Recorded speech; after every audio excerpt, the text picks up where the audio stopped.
Hello, dear students. Let us start chapter number 5, Revolutionaries of India. First of all, let us understand the meaning of revolutionaries. Revolutionaries यानी कि जो revolt करते हैं, revolt यानी जो current government होती है या करंट सिचुएशन होती है उसका जो अपोज करते हैं उसको रिवॉल्ट बोलते हैं, और ये रिवॉल्ट करने वाले लोग को रिवॉल्यूशनरीज बोलते हैं। ये जो लाइंस दी हैं यहाँ, सरफरोशी की तमन्ना अब हमारे दिल में है, देखना है ज़ोर कितना बाजुएं कातिल में है, ये हमारे शहीद भगत सिंह की फेमस लाइन है। आगे चैप्टर में उनका जिक्र आएगा। Let us begin the chapter. Many known and unknown martyrs struggle for the freedom till death during the freedom struggle of India.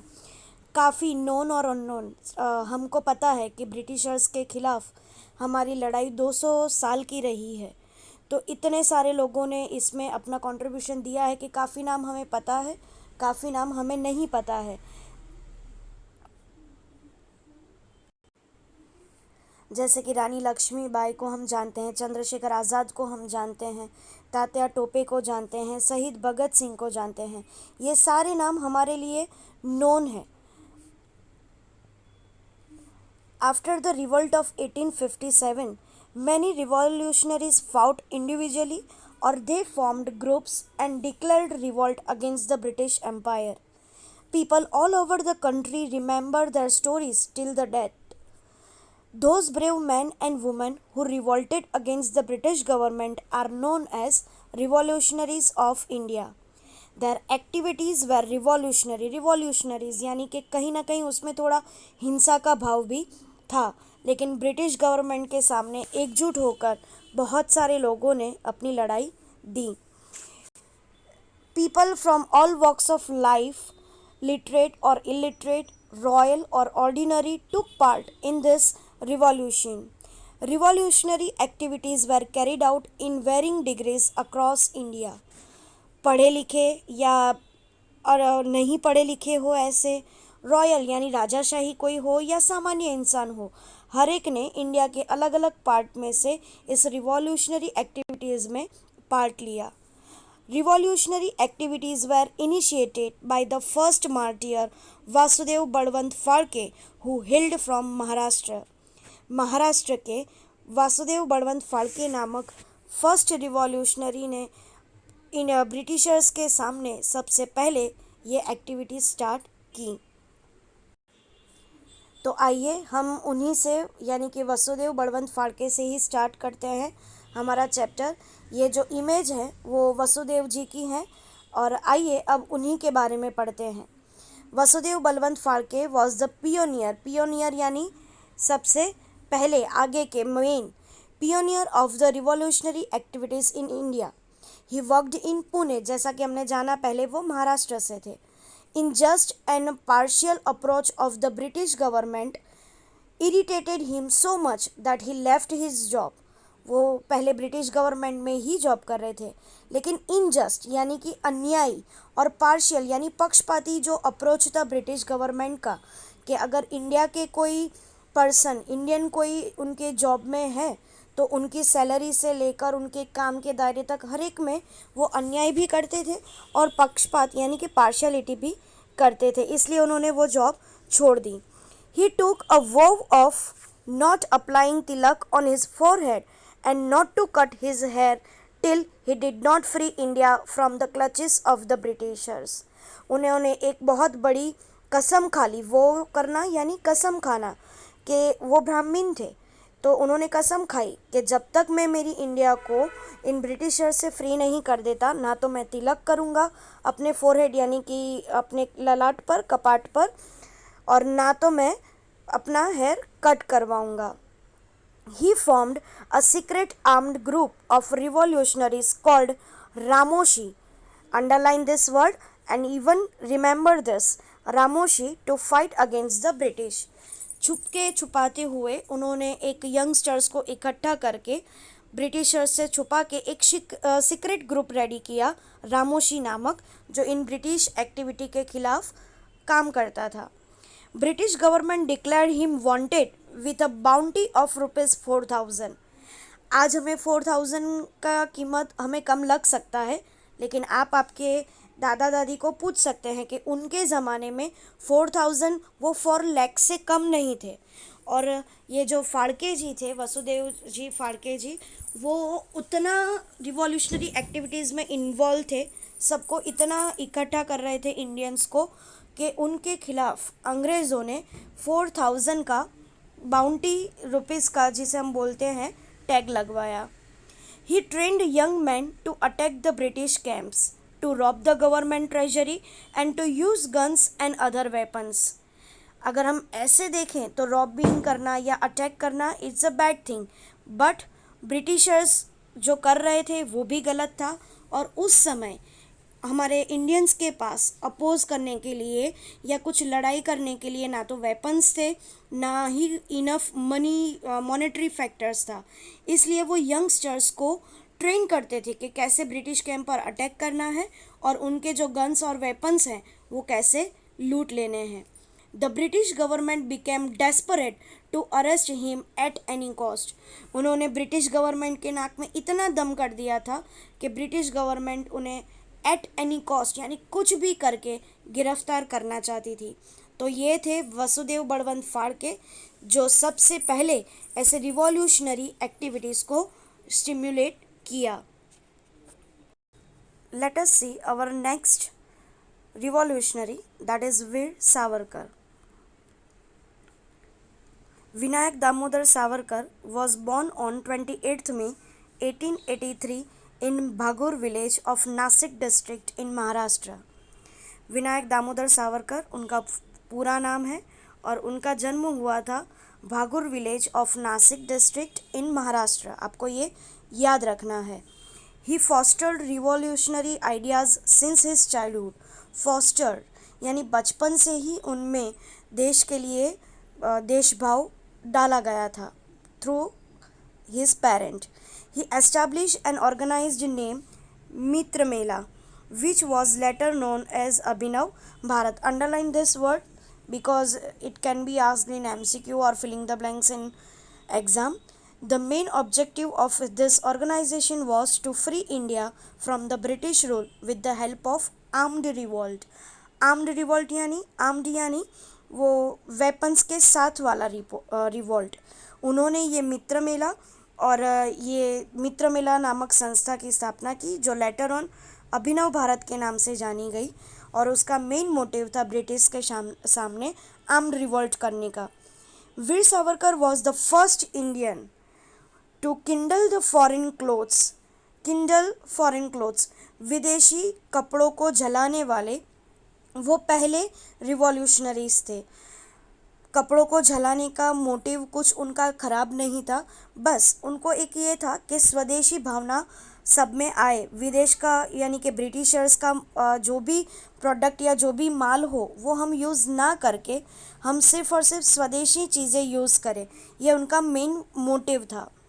He acquired scholarship from the Institute of Shyamji Krishna Varma and went to London for further studies. Veer Savarkar wrote a book titled 1857 India's First Freedom Struggle. Underline this book's name, written by Veer Savarkar, 1857 India's First Freedom Struggle. It was banned even before it was published. Britishers को पता चल गया था कि ये book Indians को encourage करने के लिए थी, रिवॉल्ट के लिए, तो ये बुक पब्लिश हुए उसके पहले ही उन्होंने इस बुक पर क्या रखा दिया, स्टे रखवा दिया, बैन कर दिया इस बुक को।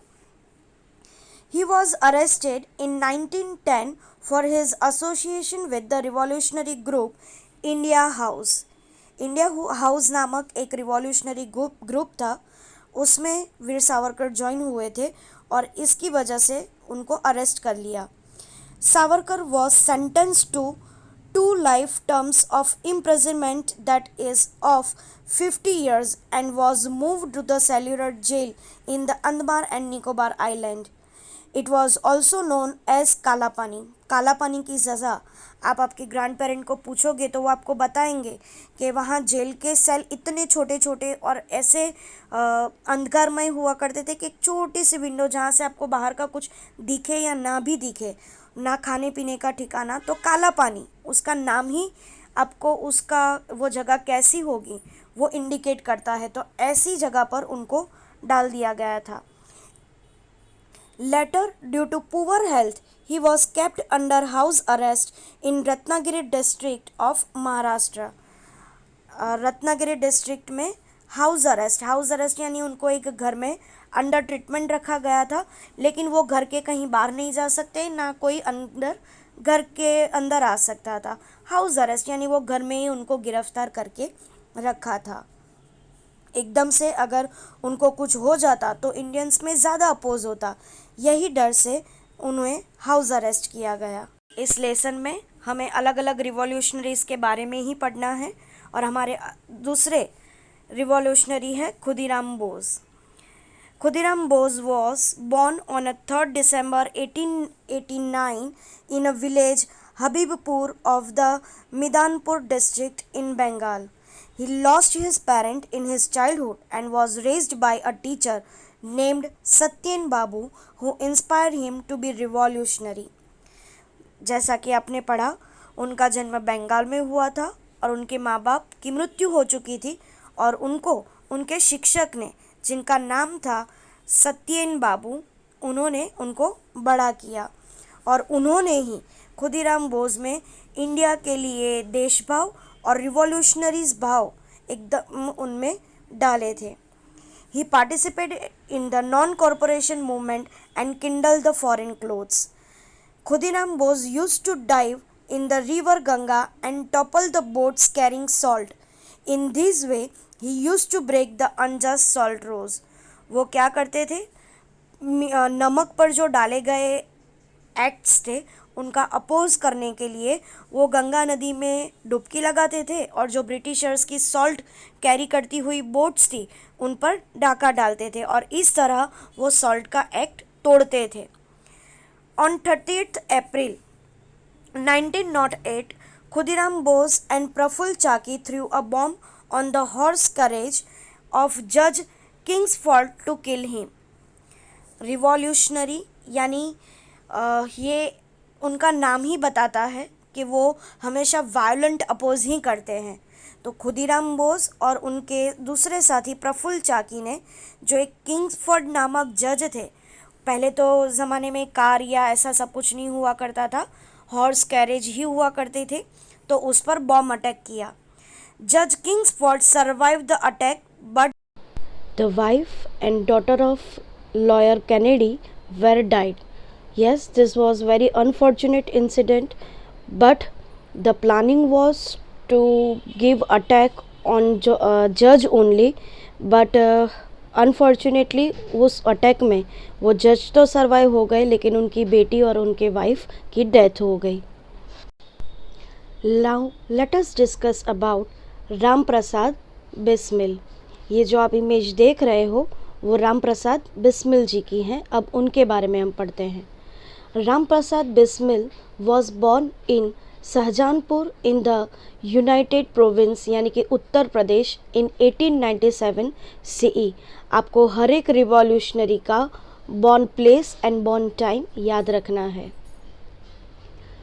ही was the kingpin of the Kakori conspiracy where the revolutionary hatched a plan to rob a train carrying the treasury for which he was sentenced to death. किंग्सपिन यानी कि बहुत इम्पॉर्टेंट गिने जाते हैं। काकोरी कॉन्स्पिरेसी, काकोरी ट्रेन का नाम है, एक्चुअली ट्रेन एक्सप्रेस का नाम है। काकोरी ट्रेन जो ब्रिटिशर्स का ट्रेजर हमेशा कैरी करके एक जगह से दूसरी जगह ले जाती थी, उसको लूटने का प्लान बनाने और उसको सक्सेसफुल बनाने में राम प्रसाद बिस्मिल का सबसे इम्पॉर्टेंट महत्वपूर्ण भाग था, जिसकी वजह से उनको डेथ सेंटेंस भी मिला है, यानी कि उनको फांसी की सज़ा भी दी गई थी।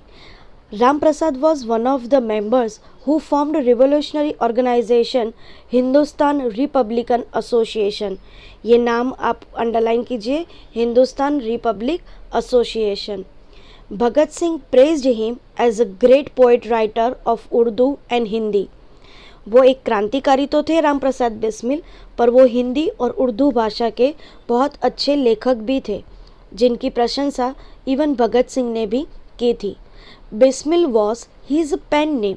पेन नेम यानी जैसे कोई कवि या लेखक अपने नाम के अलावा साहित्य में अपना कोई और नाम प्रस्तुत करते हैं तो उसे पेन नेम बोला जाता है। जैसे कि राम प्रसाद उनका नाम था, लेकिन बिस्मिल के नाम से वो अपनी ज़्यादातर जो कविताएं थी वो पब्लिश करते थे, और उनकी कविताएं हमेशा मोटिवेशनरी थी इंडियंस के लिए, अपने देश के लिए कुछ करने के लिए। He had translated the books Catherine from English and Bolshevikin की कारतूत from Bengali. His poems inspired patriotic fervor among the Indians. जैसा कि मैंने बोला कि उनकी जो पोएम थी ज़्यादातर हम इंडियंस को पैट्रियोटिक भावना हमारे में जगाए, ऐसी थी। उनकी कविता की फेमस लाइन यहाँ दी गई है, देखते हैं हम। दर और दीवार पे हसरत से नज़र करते हैं, दर और दीवार पे हसरत से नज़र करते हैं, खुश रहो अहे वतन हम तो सफ़र करते हैं। बहुत फेमस लाइन है उनकी। जैसा कि हमने इंट्रोडक्शन में पढ़ा था कि भारत के कोने कोने में लोग इकट्ठा हुए और अलग अलग जगहों से सब ने इस रिवॉल्यूशनरी एक्टिविटीज़ में पार्ट लिया। ना कोई धर्म या जाति का भेदभाव था, हर एक धर्म के लोग ने इसमें एक्टिवली पार्ट लिया था। हमारे अगले रिवॉल्यूशनरी है Ashfaq Ullah Khan. Ashfaq Ullah Khan and Ram Prasad Bismil had set an example of Hindu-Muslim unity. They were childhood friends. He was an expert in horse riding and shooting. He had prevented the attack on Arya Samaj temple in Shahjahanpur.